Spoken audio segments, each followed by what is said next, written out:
সুপ্রভাত বন্ধুরা, আজ হলো 4 এপ্রিল, 20 চৈত্র, 15 শাওয়াল, শনিবার।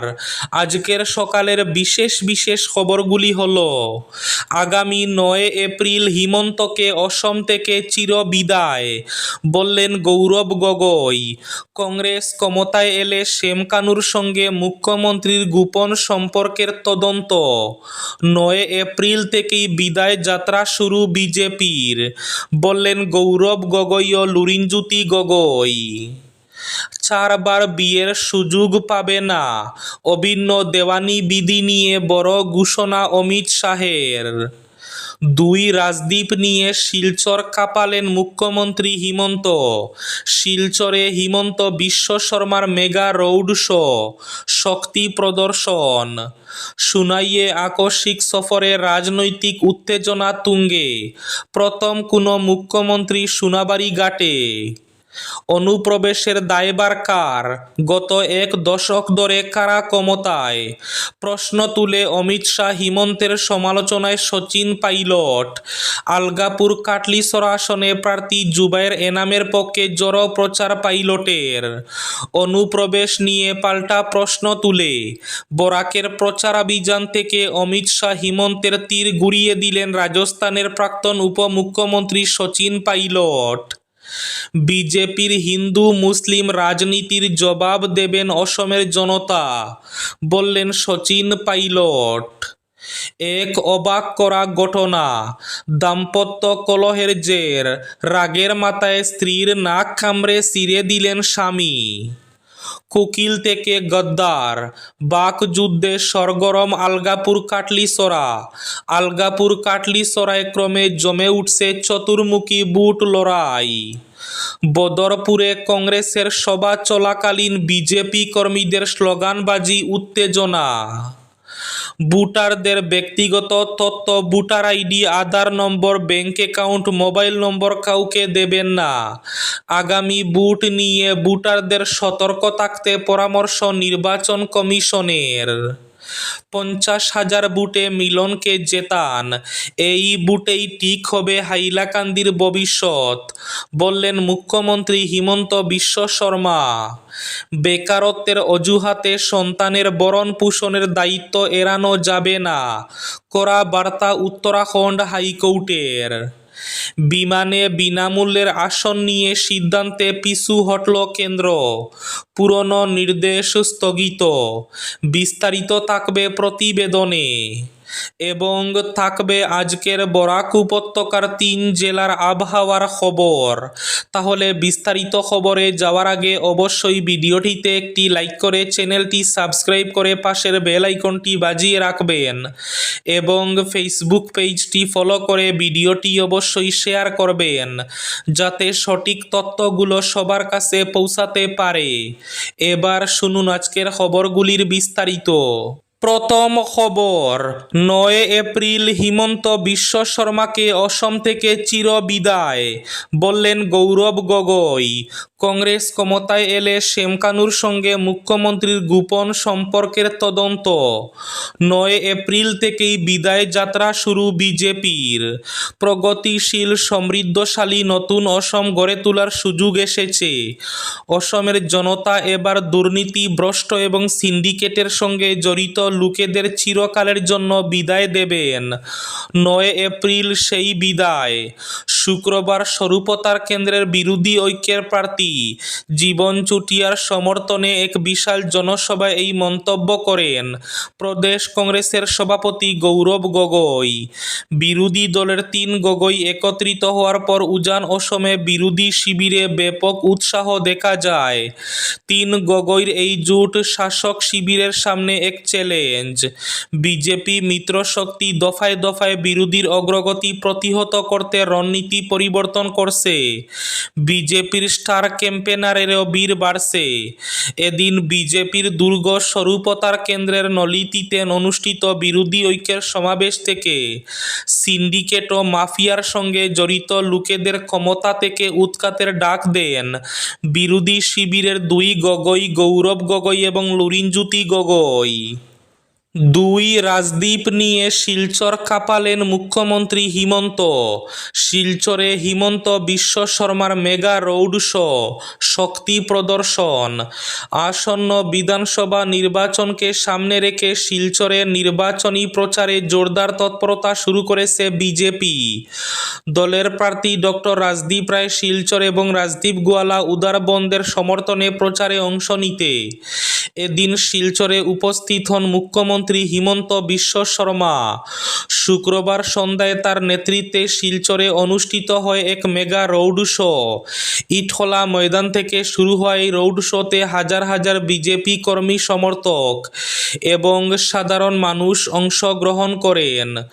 রোড শো চলাকালীন বিজেপি জিন্দাবাদ এবং হিমন্ত বিশ্ব শর্মা জিন্দাবাদ স্লোগানে মুখর হয়ে উঠে শিলচর। সমর্থকদের উচ্ছ্বাস এবং ব্যাপক জনসমাগম এই কর্মসূচিকে এক বড় শক্তি প্রদর্শনে পরিণত করেছে। এদিন মুখ্যমন্ত্রী সমর্থকদের উদ্দেশ্যে বক্তব্য রাখতে গিয়ে বিজেপিকে ভোট দেওয়ার আহ্বান জানান। এদিকে সুনাইয়ে আকস্মিক সফরে রাজনৈতিক উত্তেজনা তুঙ্গে। প্রথম কোনো মুখ্যমন্ত্রী সোনাবাড়ি ঘাটে। সুনাই বিধানসভা এলাকায় শুক্রবার আচমকা মুখ্যমন্ত্রী হিমন্ত বিশ্ব শর্মার সফরকে ঘিরে তীব্র রাজনৈতিক উত্তেজনা সৃষ্টি হয়। দুপুর থেকেই তার আগমনের খবর ছড়িয়ে পড়তেই সুনাই বাজারে জনতার ঢল নামে। রাত বাড়ার সঙ্গে সঙ্গে এলাকা জনসমুদ্রে পরিণত হয়। রাত প্রায় 9টা নাগাদ সুনাই বাজারে পৌঁছে মুখ্যমন্ত্রী নিজে সাজুভাই জিন্দাবাদ ধ্বনি তুলেন। অনুপ্রবেশের দায়ভার কার? গত এক দশক ধরে ক্ষমতায় কারা? অনুপ্রবেশের দায়ভার কার? প্রশ্ন তুলে অমিত শাহ হিমন্তের সমালোচনায় সচিন পাইলট। আলগাপুর কাটলিছড়া আসনের প্রার্থী জুবায়ের এনামের পক্ষে জড়ো প্রচার পাইলটের। এবার অনুপ্রবেশ নিয়ে পাল্টা প্রশ্ন তুলে বরাকের প্রচারাভিযান থেকে অমিত শাহ এবং হিমন্তের তীর ঘুরিয়ে দিলেন রাজস্থানের প্রাক্তন উপমুখ্যমন্ত্রী সচিন পাইলট। বিজেপির হিন্দু মুসলিম রাজনীতির জবাব দেবেন অসমের জনতা, বললেন সচিন পাইলট। বিজেপির হিন্দু মুসলিম ও মন্দির মসজিদ নিয়ে রাজনীতির মোক্ষম জবাব দেবেন এবার অসমের জনতা। শুক্রবার আলগাপুর কাটলিছড়ার কংগ্রেস প্রার্থী জুবায়ের এনাম মজুমদারের প্রচারে জ্বর তুলতে এসে এমন মন্তব্য করলেন রাজস্থানের প্রাক্তন উপমুখ্যমন্ত্রী তথা বর্তমান বিধায়ক সচিন পাইলট। বদরপুরে কংগ্রেসের সভা চলাকালীন বিজেপি কর্মীদের স্লোগানবাজি উত্তেজনা। বদরপুর রেলওয়ে গেট সংলগ্ন কংগ্রেস অফিসে হওয়া এক নির্বাচনী সভাকে কেন্দ্র করে হঠাৎ করেই উত্তেজনার সৃষ্টি হলো। সভা চলাকালীন বদরপুর মণ্ডল বিজেপির একদল যুব মোর্চার কর্মী সেখানে এসে জোরদার স্লোগানবাজি শুরু করেন। অমরচাঁদ জৈন মুর্দাবাদ, জয় শ্রীরাম সহ বিভিন্ন স্লোগান দেন তারা। কিছু সময়ের জন্য পরিস্থিতি উত্তপ্ত হয়ে উঠে। কংগ্রেস নেতা পাপন দেব জানান, কংগ্রেসের কর্মসূচি চলার মধ্যে বিজেপি কর্মীরা বিজেপি জিন্দাবাদ ও কংগ্রেস মুর্দাবাদ স্লোগান দিয়েছেন। পরিস্থিতি উত্তপ্ত হয়ে উঠলেও তবে কোনো বড় ধরনের অপ্রীতিকর ঘটনার আগে ঘটনাস্থলে পৌঁছায় বদরপুর পুলিশ। উল্লেখ্য, এদিন কংগ্রেসের উদ্যোগে একটি গুরুত্বপূর্ণ সভার আয়োজন করা হয়েছিল। এদিকে এই ঘটনাকে কেন্দ্র করে বদরপুর এলাকায় রাজনৈতিক চর্চা নতুন করে তীব্র হয়ে উঠেছে।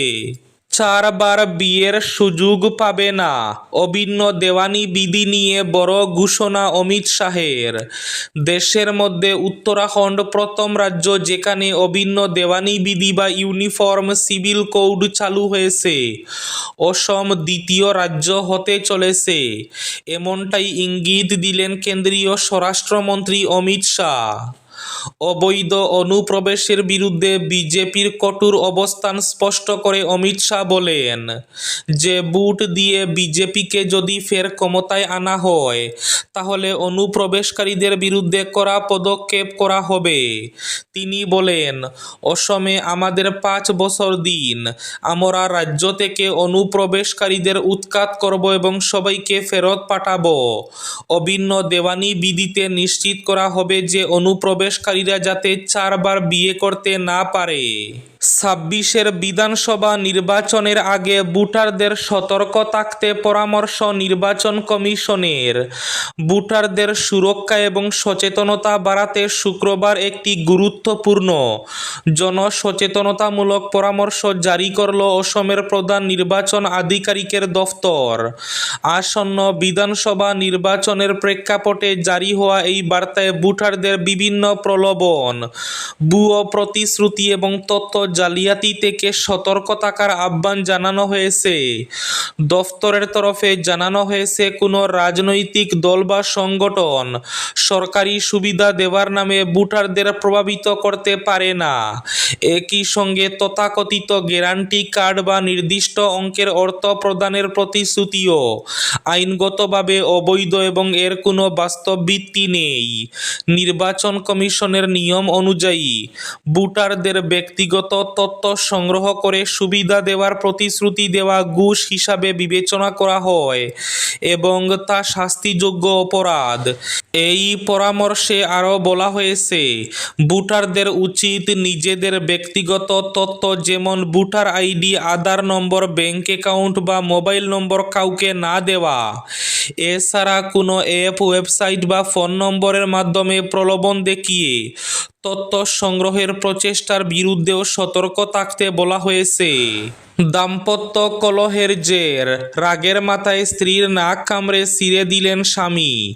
দাম্পত্য কলহের জেরে কে জানত তার পরিণতি এমন ভয়ঙ্কর হবে। এক স্বামীর বিরুদ্ধে অভিযোগ উঠল স্ত্রীর নাক কামড়ে ছিঁড়ে নেওয়ার। ঘটনা উত্তরপ্রদেশের হামিরপুরের। জানা গিয়েছে, ওই মহিলার ক্ষতস্থানে 10টি সেলাই পড়েছে। পুলিশের দাবি, নির্যাতিতার নাম পানা। তার সঙ্গে ফুল নামের ওই যুবকের বিয়ে হয়েছিল বেশ কয়েক বছর আগে। প্রায়ই নাকি ঝগড়াঝাটি লেগেই থাকত দুজনের মধ্যে।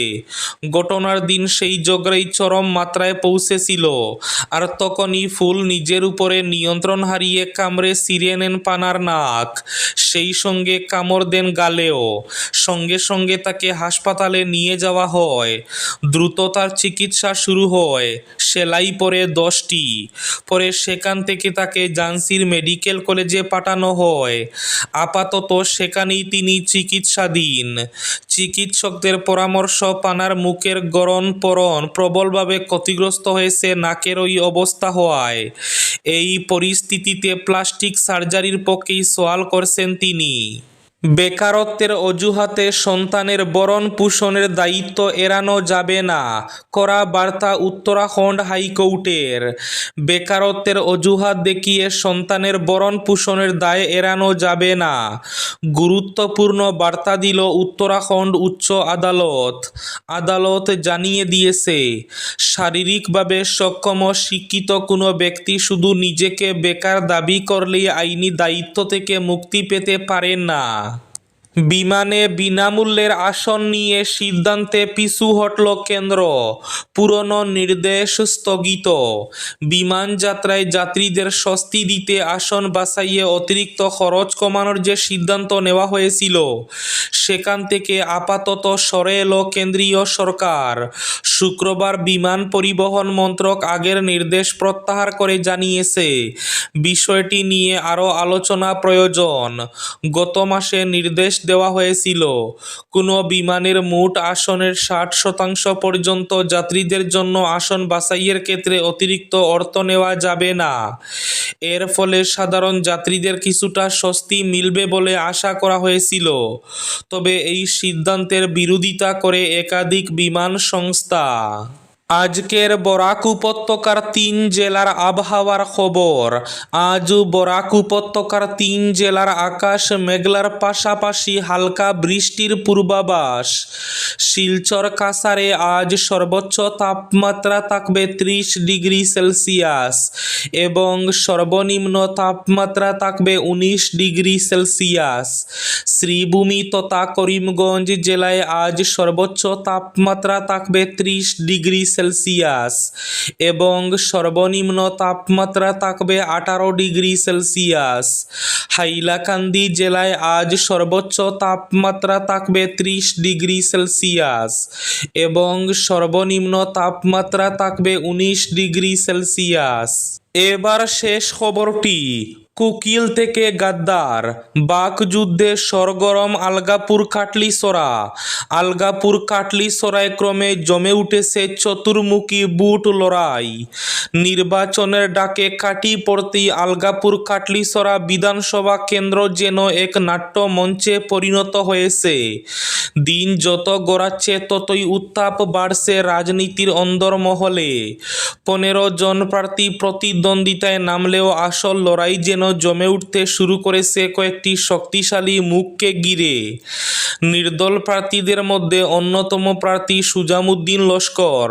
তার নির্বাচনী প্রতীক ট্রাক, আর সেই ট্রাক চিহ্ন নিয়েই তিনি ছুটছেন জনসভা থেকে জনসভায়। তার কণ্ঠে আত্মবিশ্বাসের গর্জন, আমার ট্রাকে কোনো স্পিড ব্রেকার নেই, জোরের গতিতে চলবে। এই সংলাপ যেন তার প্রচারের মূল মন্ত্র হয়ে উঠেছে। অন্যদিকে ময়দানে আরেক শক্তিশালী নির্দল প্রার্থী নিজামুদ্দিন। তার প্রচারে ভিন্ন স্বাদ, গানে গানে জমে উঠছে প্রতিটি সভা। নারকেল গাছ প্রতীককে কেন্দ্র করে তৈরি হয়েছে এক অনন্য আবহ, যেখানে সমর্থকদের কণ্ঠে সুরের ঢেউ। কিন্তু রাজনীতির মঞ্চে কটাক্ষ কম নেই। সুজামুদ্দিন লস্কর ব্যঙ্গ সুরে বলে, নারকেল গাছে এবার আর ফল ধরবে না। এই মন্তব্যে যেন উত্তাপ আরও বেড়ে গিয়েছে রাজনৈতিক অঙ্গনে। কংগ্রেস প্রার্থী জুবাইর এনামকেও ছাড় দেননি তিনি। তার বক্তব্যে তীব্র সমালোচনা, ভাষা পরিচয় ও উপস্থিতি নিয়ে প্রশ্ন তুলে তাকে বসন্তের কুকিল বলে আখ্যা দেন। এই ছিল আজকের সকালের বিশেষ খবরগুলি। ভিডিওটি অবশ্যই লাইক করে শেয়ার করে দেবেন।